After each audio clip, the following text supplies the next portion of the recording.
Sometimes it seems as if camping gear is just always super expensive, especially lightweight camping or backpacking gear, but that doesn't always have to be the case. Before I really got into hammock camping, I wasn't sure about it.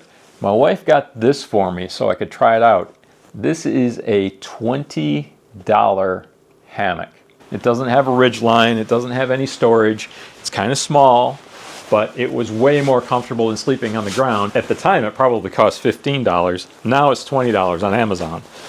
This is a 12-foot gathered end hammock. It's made out of ripstop nylon. At the time I think it was $3 a yard.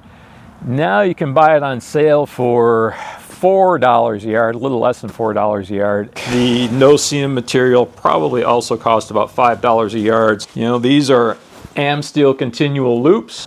This is double layered so I can slide a camping pad into it, because at the time I started hammock camping, I already had pads and I didn't want to just go out and spend a ton of money on underquilts.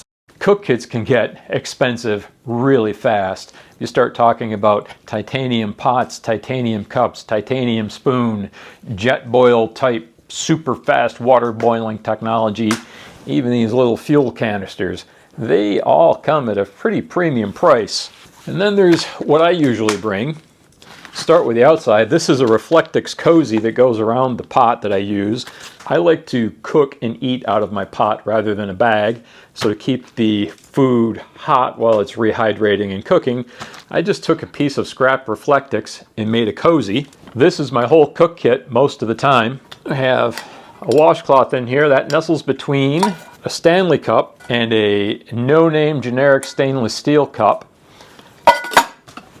At the time, together, these cost me probably $20. Now the Stanley Cup by itself costs, I think, $20. This is probably $5 or $7.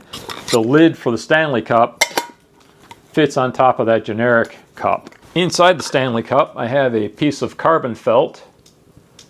That's just a little pot grabber. This is the windscreen for the alcohol stove. It's essentially 2 soda cans with the top and bottom cut off.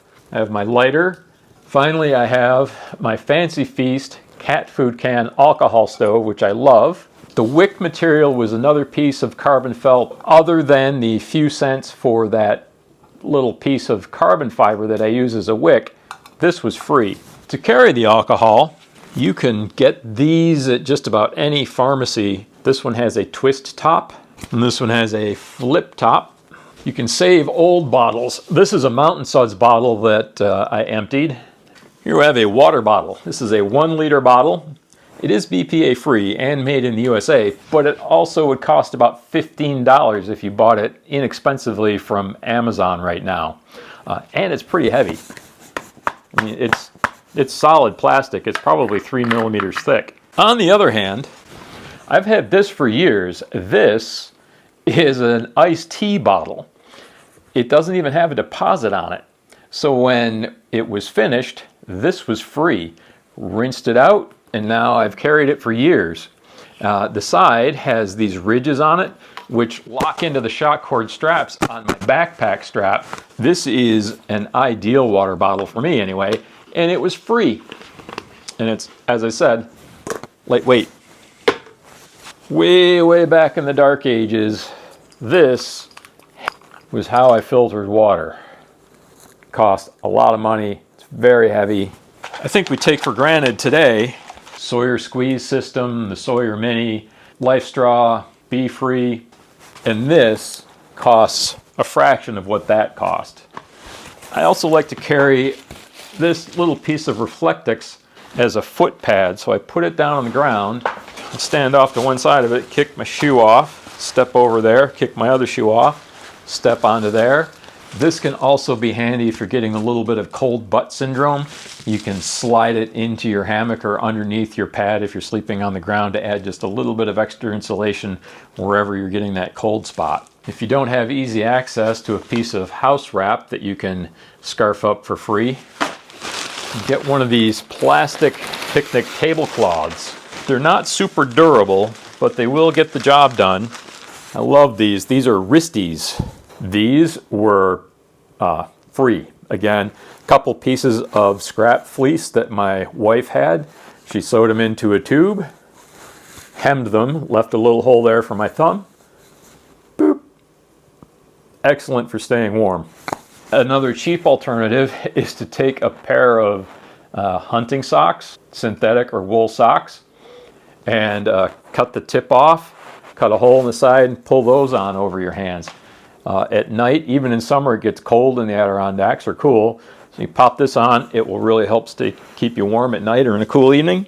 And if you have a buff, that also can really help keep you warm, or you're sitting around the campfire in the evening, start to get a little bit cool, pull it up over your ears. If you really start to get cold on your face, you can pull that up, cover your cheeks.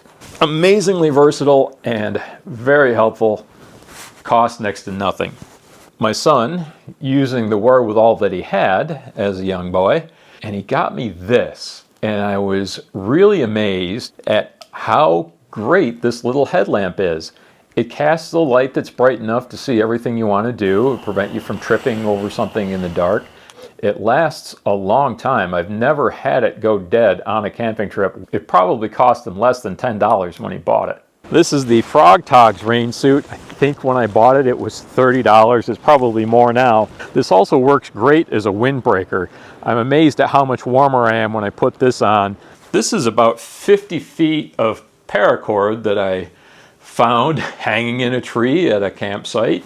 This is about, I don't know, 12 feet of paracord, free. Again, found it stuck in a tree. 5 feet of paracord. This was left on the ground at a campsite. I think somebody couldn't get the knot out.